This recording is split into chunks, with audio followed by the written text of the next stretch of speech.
Let's mic आज का अखबार। नमस्कार। आप सुन रहे हैं आज का अखबार और मैं हूं अर्पणा।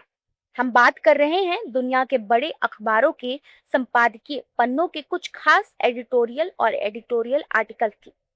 ब्रिटेन के प्रमुख अखबार द गार्जियन ने आज अपने संपादकीय climate promise are running out of time के जरिए दुनिया को चेताया है कि अब बातों का नहीं बल्कि ठोस काम का वक्त है।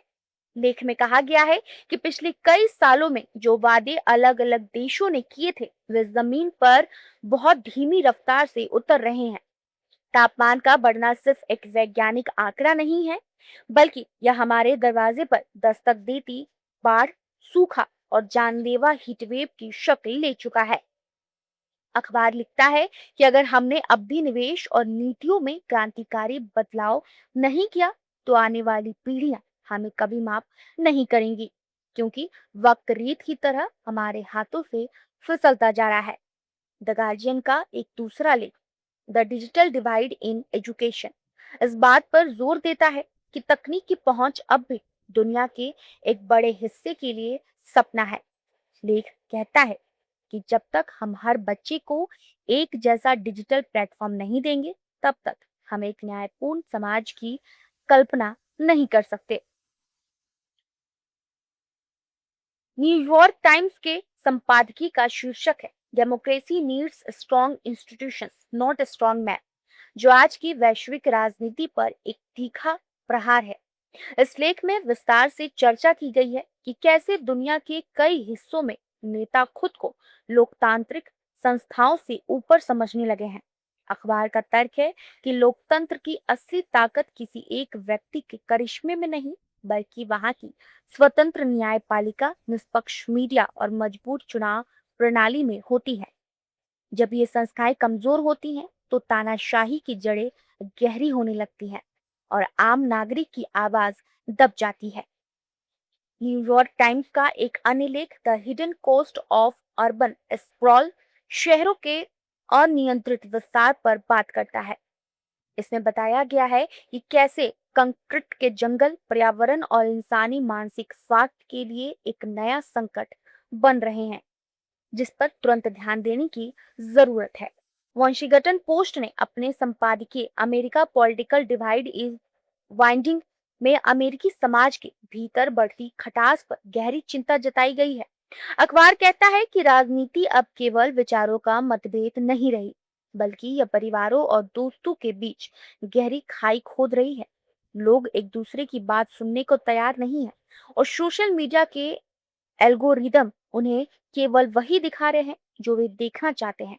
अखबार सुझाव देता है कि अगर इस ध्रुवीकरण को नहीं रोका गया, तो यह सामाजिक ढांचे को हमेशा के लिए तोड़ सकता है।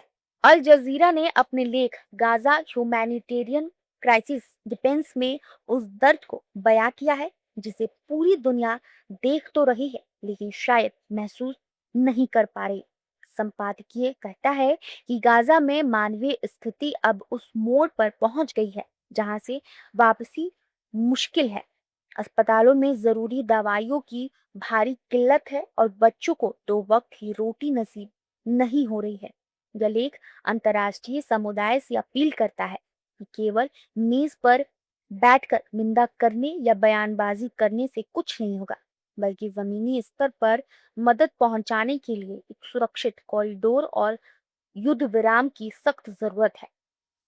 अल जजीरा ने एक और लेख, the silent crisis of water scarcity in Africa में पानी की कमी से होने वाले विस्थापन पर चर्चा की है, जिसमें कहा गया है कि पानी के लिए होने वाली जंग अब भविष्य की बात नहीं बल्कि आज की हकीकत बन चुकी है।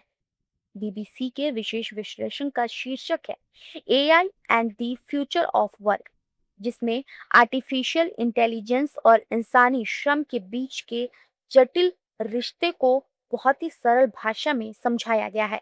बीबीसी का मानना है कि एआई कई पुरानी नौकरियों को पूरी तरह खत्म कर देगा, लेकिन यह घबराने का नहीं बल्कि खुद को अपडेट करने का समय है। बीबीसी लिखता है कि इस इतिहास गवाह है कि जब भी कोई नई तकनीक आई है, उसने रोजगार के नए रास्ते खोले हैं। सबसे बड़ी चुनौती आज की पीढ़ी को नए कौशल यानी स्किलिंग और रीस्किलिंग के लिए तैयार करने की है, ताकि वे इस डिजिटल क्रांति में पीछे ना छूट जाए। बीबीसी का एक और लेख, the mental health pandemic among youth, युवाओं में बढ़ती मानसिक बीमारियों पर चिंता जाहिर करता है। इसमें कहा गया है कि सोशल मीडिया की दिखावटी दुनिया और करियर का दबाव मिलकर एक खामोश महामारी को जन्म दे रहे हैं। जापान के अखबार असाही शिंबुन ने अपने संपादकीय Japan must rethink it's defence strategy में बदलती वैश्विक परिस्थितियों के बीच देश की सुरक्षा नीति पर सवाल उठाए हैं।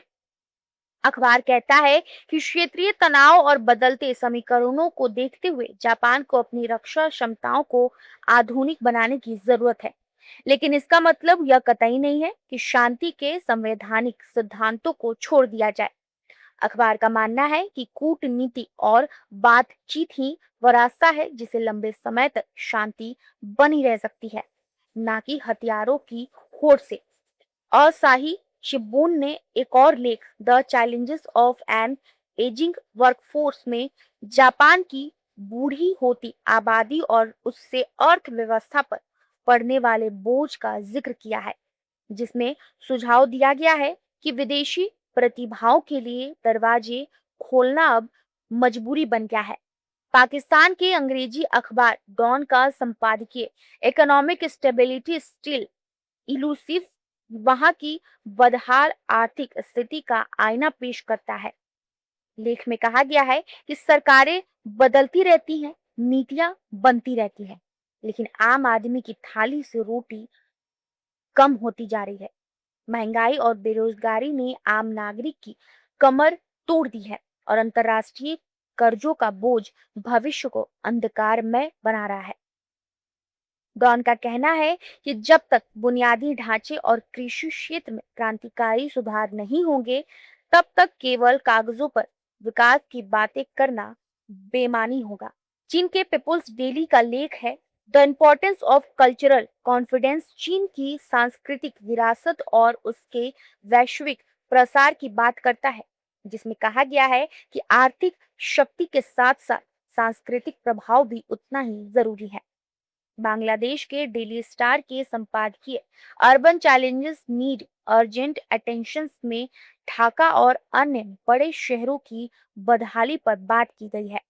अखबार कहता है कि बेतरतीब शहरीकरण, ट्रैफिक जाम और बढ़ता प्रदूषण लोगों के जीवन की गुणवत्ता को खत्म कर रहा है।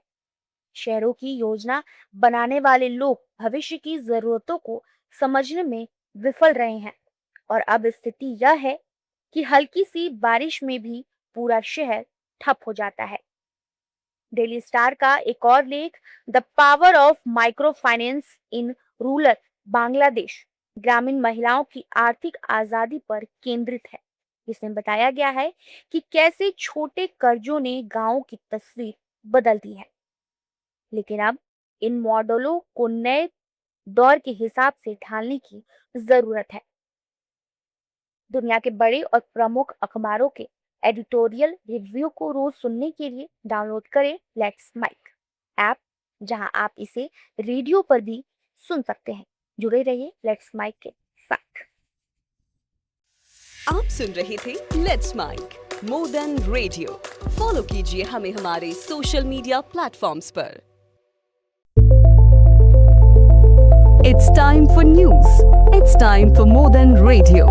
Presenting the first radio news app, Let's Mic.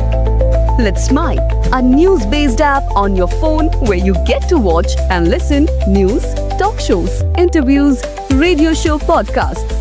On Let's Mic, you get all relevant information of TV, print, radio, podcast, and digital. Let's Mic talks about every segment of life.